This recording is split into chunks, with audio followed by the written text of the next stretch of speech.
তো দেখো খেতে বসছি। আর আজকে না মা দেখো মাছ পাঠিয়েছে, এই যে মাছ শিম আলু দিয়ে ঝোল করেছে। মা বলেছে তুই কোনো মাছ টাছ রান্না করিস না। আমিও মাছ বার করেছিলাম কালকে, যে রুই মাছ নিয়ে এসেছিল না সেই রুই মাছ, তার জন্য আর রান্না করলাম না। আর বাবুদের জন্য লাল শাক ভেজেছি, আর তোমাদের দাদাভাইকে ডিম আর লাল শাক দিয়ে খেতে দিয়ে দিয়েছে, আর আমি এটা দিয়ে খেয়ে নেবো। আর আমার মেজদা এসছে, আমার মেজদা শুধু আমার বাবুকে চেঁচায়, বড় বাবুকে। দেখো ওই দেখো ওই কোনায় গিয়ে কি করছে,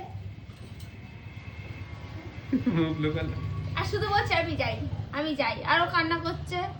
আমার বাবুরা কেউ বাড়িতে এলে না কাউকে যেতে দেয় না, মানে মামা মাসি যেই হোক কাউকে যেতে দেয় না। ওই দেখ কোথায় ওদের কথা বলবো কয়ে কয়ে এই সিঙ্গারা নিয়ে চলে যাচ্ছে। জানি জানি যা বা মার সাথে একটু খাইয়ে দিতে পারবি।